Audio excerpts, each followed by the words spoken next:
Good morning, students. This is the fifth video of the chapter Nationalism in India. And in this video, we will try to understand the subtopic towards civil disobedience movement. So far we discussed that how the mass movement of non-cooperation movement started in India under the leadership of Mahatma Gandhi. Now, this movement came to an end and it happened suddenly. And why it happened and why Gandhiji called off the movement, you need to understand. The incident was termed as Chauri Chaura incident. And in that particular incident, 22 policemen were burnt alive in a police station nearby Gorakhpur in Uttar Pradesh. This particular incident created a lot of disturbance in the mind of Gandhiji, and Gandhiji understood that his movement, that was non-cooperation movement, it turned into a violent movement. So he suddenly took the decision and he called off the movement all of a sudden. So this was the end of non-cooperation movement. But this was not accepted by all the Congress leaders. Why? Because all the Congress leaders, they came, they joined the non-cooperation movement on the request of Gandhiji, and all of a sudden he stopped the movement. So this created a lot of conflict or criticism or again anger among the Congress leaders regarding his decision.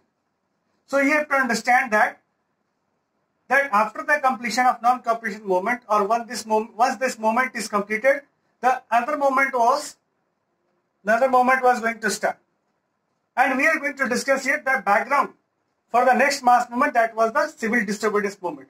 So here in this video we will try to understand basically the background that was created or that was made for the next mass movement, that was CDM.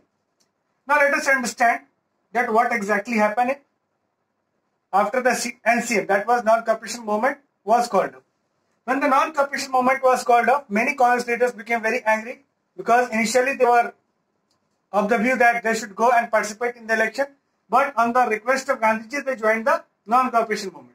So when Gandhiji stopped it suddenly, without any consultation, without any negotiation with the other Congress leaders, the Congress leaders became very angry. And here, we need to understand that two important leaders were there. They were known as C.R. Das and Motilal Nehru, the father of Jawaharlal Nehru. They became very angry and they completely became dissatisfied with the Gandhiji, and finally he formed one party, that was Swaraj Party in 1923.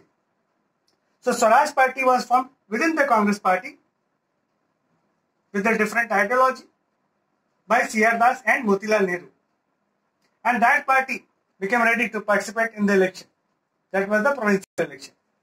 So here we need to understand the two important groups were there within the Congress. One was pro-changer, other was no-changer. So no-changer people believed in the mass movement, whereas pro-changers wanted to start the movement and they wanted to contest the election. They wanted to participate in the election and they wanted to change the seat. So this is how the Congress Party was in fact fragmented into two groups. Now, we have discussed here the Swaraj Party was formed, and basically now some important leaders thought that they should participate in the election and they should stop the making of law from inside the parliament. Whereas other important leaders like Dr. Rajendra Prasad,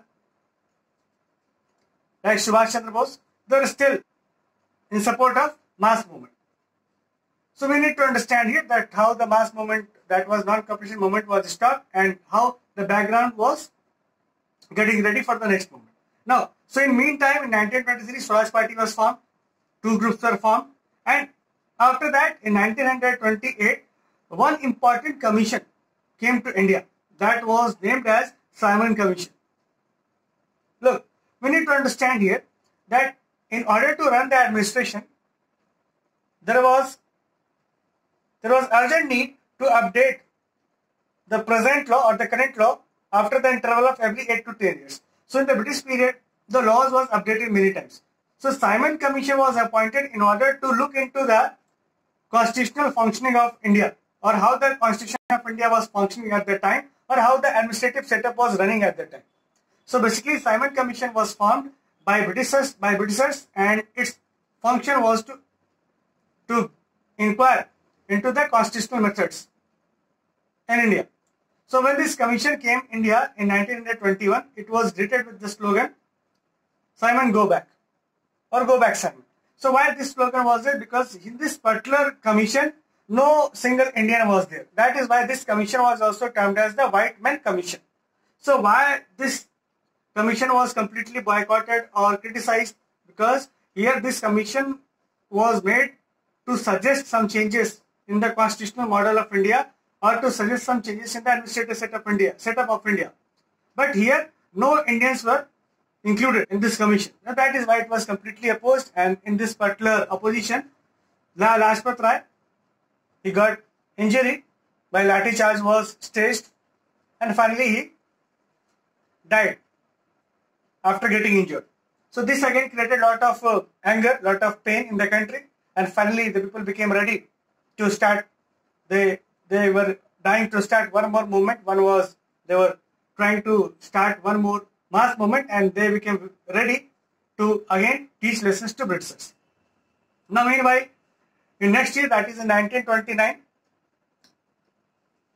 we need to understand when the Simon Commission came. I'm going to tell you about this, but before this I would like to tell again about the Simon Commission and its impact. So when Simon Commission came here, and it was greeted with slogan, it was greeted with criticism, finally Lord Irwin decided, Lord Irwin, the Viceroy of India at that time, he decided to solve this issue. He wanted that no Indian should oppose this. So because of that, he proposed a term that was the dominion status. So he told that if Indians are going to support, if Indians are going to welcome the Simon Commission, in return they will get dominion status in future. But that was not very certain that when they will get Indian dominion status. So all the congressmen rejected the proposal of Lord Irwin, and they started opposing the Simon Commission. And they told clearly, the Congress leaders told clearly that we want nothing less than independence, complete independence. And for that, one meeting was held in Lahore session of Congress, and basically in the month of December every year the meeting was there from 1885.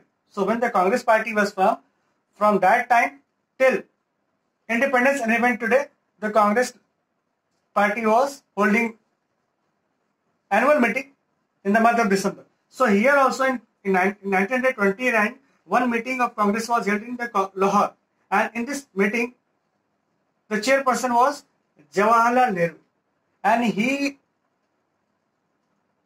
assembled all the people in the Lahore, and the river Ravi was there, and here he told clearly, he declared that what is the ultimate goal of India is the Purna Swaraj. So he gave the concept of Purna Swaraj for the first time, and he told that ultimately our goal is to get Purna Swaraj, not any other dominion status. So he told clearly, this was a clear-cut message to Britishers that Indians are not satisfied less than complete independence.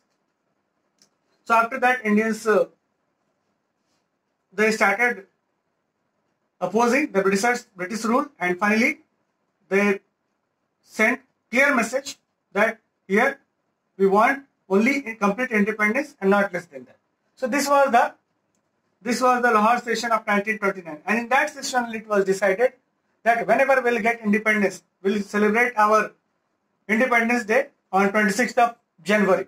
So it was on that day it was decided, and we all know that once we got independence, after that we started celebrating our Republic on 26th of January. Okay, so this is all about the background. So here we have discussed that basically, meanwhile from 1920 to 1930, many sparks were there. Again, Swaraj Party was there, Simon Commission was there, Lahore session of Congress was there, and finally Gandhiji was looking for an opportunity to start the next mass movement. Initially, when Gandhiji got the opportunity of Khilafat members, he started the NCM.